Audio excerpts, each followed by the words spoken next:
Like, it's not... Obviously, losing the fight sucks, but I'm not leaving because I'm losing the fight there. I'm not even leaving because I'm dying there. I'm leaving because I realized what the heck my brain had to do just to bend to the will of this dumb game. Like, after I died, I'm like, wait a sec. I just sprayed a ghost and then got behind cover and lost.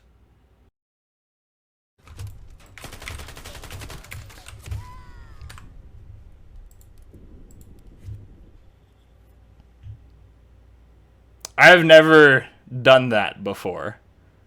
Legit have to leave the game.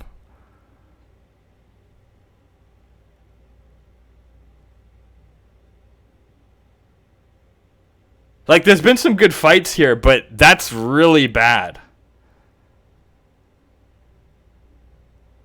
I don't think I can just keep playing that game. Or this game. Is this my, like, that's my breaking point. I've done this for, like, over 2 years.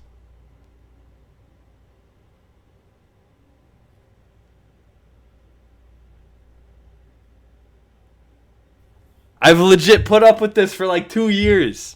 My first YouTube upload was a year and like 3 or 4 months ago. And I'm already tired work brain from tech support. And then I come from tech support and then that happens when I'm trying to have a serious match. Like...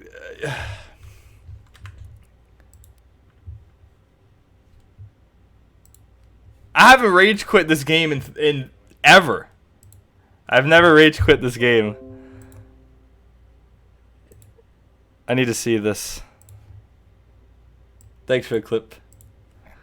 I literally have never left a match. No game trains you to shoot a ghost, and there's the bullet from him.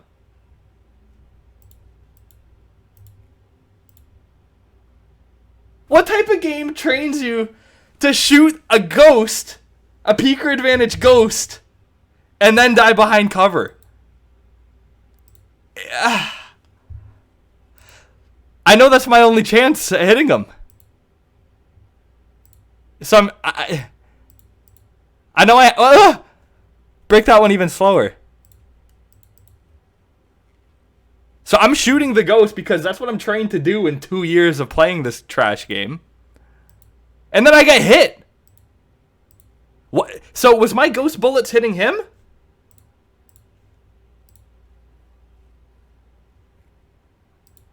I'm safe. Yeah, and Pugs. That's why I can't. That's why I'll never play serious. That's why I never played Pugs or anything like that in this game. Yeah, this might be my breaking point for a bit. Like, I'm down for like more competitive style lobbies, but I like that more. I like having to play a bit tighter and a bit smarter. But when you take a step back and realize that this game's trained me to shoot ghosts and then die like that. Sorry, Pancakes and Rentech. I literally haven't rage quit the game in ever. I've been playing for probably 3 years. I think it's partially my work brain. Just it's kind of mush from work. So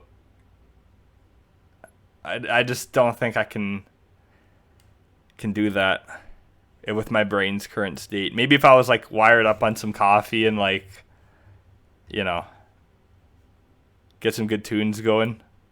I like the gameplay of Ironsight. I do. I like the flow. I like so many aspects of the game, man. But when you sense like a more skilled lobby, and it's a shame because they're going to be skilled at other FPS games too. You know that they just know how to play FPS games, so you want to have a good battle with them. But the battle is just trying to beat the system. You're trying to beat the game. You're trying to abuse the game, man. So let's break this down one last time.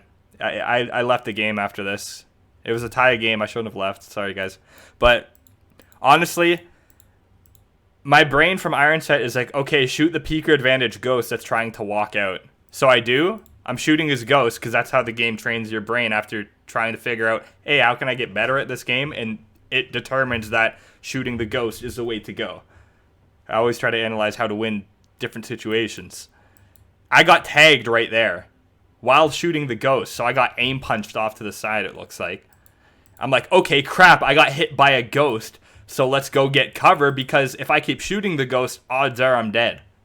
And now he's obviously in view. I'm here now. About to reload and gather my thoughts. Maybe do a jump re-peek like every predictable Ironsight player does, just because you get peeker advantage out of it. But then I would also assume that he went back behind cover. So it'd probably be a peek jump and pre-fire, and then if I don't connect, run down the stairs and disengage. But too late, I'm dead. So I was just like, I noticed too many goofy things right there. That I'm shooting a ghost and then I died to a ghost. So I'm done, man. I'm done. Sorry to Ironsight viewers. Frick, we're at 20 viewers now and I rage quit. My bad. Thanks, guys, but like, you see the struggles though. We know everyone's, yeah, it's a strategy game. Yeah, shoot ghost, die to ghost, and figure out how to actually bend the game. That's why I could never ever try to play competitive, because that's what was happening in a serious search and destroy setting. It's not the smarter player wins. It's whoever can figure out and nitpick these stupid close quarter combat situations and use the game to their advantage. Exactly. Yeah, you know, we all know the feeling.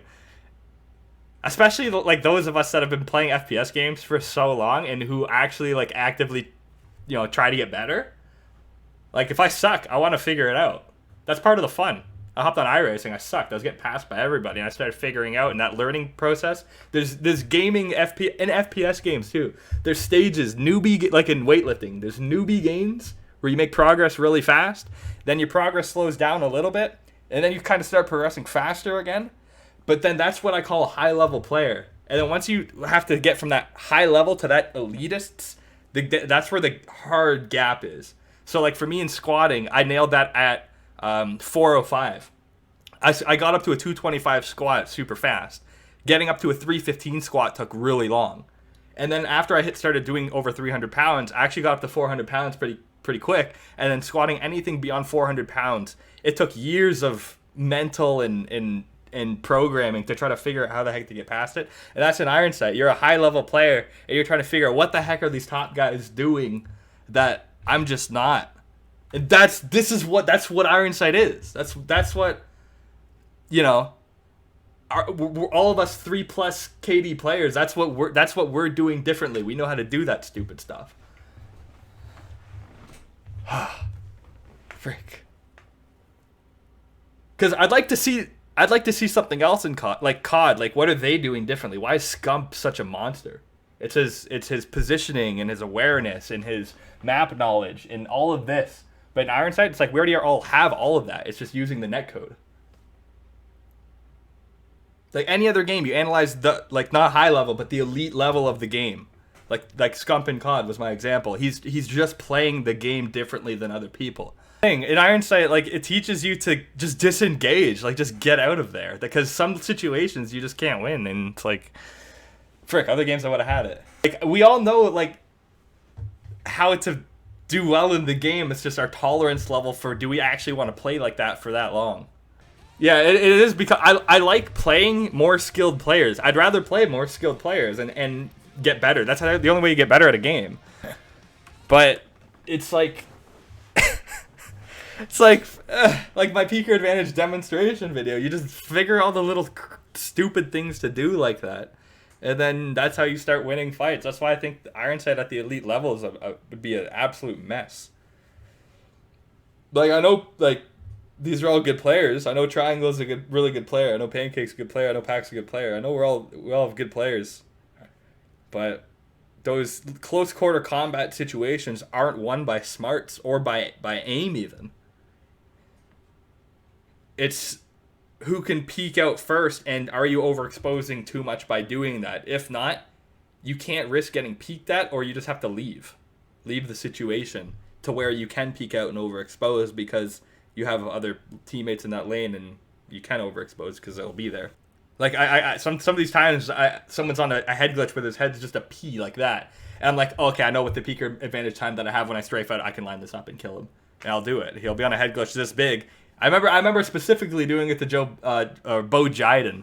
He was on a head glitch, and he even said like, "What the heck?" question mark after, because I strafed out and beamed his little P head off a head glitch. Because to him, he might not know that I actually have like close to a full second to line it up. Like, it's not, obviously losing the fight sucks, but I'm not leaving because I'm losing the fight there. I'm not even leaving because I'm dying there. I'm leaving because I realized what the heck my brain had to do just to bend to the will of this dumb game. Like, after I died, I'm like, wait a sec, I just sprayed a ghost and then got behind cover and lost. You know? Man. What freaking game trains your brain to do that?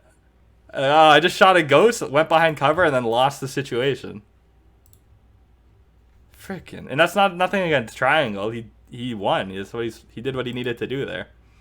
He probably just strafed out and saw my body still, and that's a normal kill for him.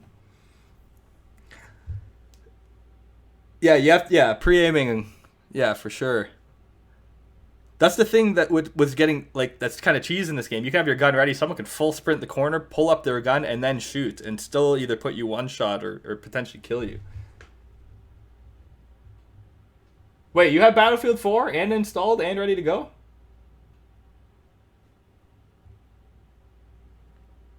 I think I don't know when Battlefield's coming out. When? June, July, August, and October? Probably like 3-4 months. I don't know. I'll probably do Battlefield and other games for a bit. I don't know how much Ironsight will do. That's the thing in Ironsight too. Like, once you get that high level, you get that, like I was saying, that time that it takes another. Like, I think you could be like beginner level at like, you know, within 10 hours of gameplay. You can be at a medium level at assuming you haven't played thousands of hours of FPS games before. You could be like a beginner level within like 10 hours of the game. You could be a mid-level player at like 100, 150, maybe like 200 hours a game. You could be a high-level player, but that, you know, let's say 10 hours low level, mid-level 100 to 200. The gap starts growing. High level is like 500 plus hours. Then that elite level, once you have like 1,000 plus hours at the game, that's where you've almost capped out to the point where you understand what to do and everything you can. And then beyond that 1,000-hour elite level, it's like, are you naturally talented at this stuff? And that's the people that are above the elite level. They have some weird sense.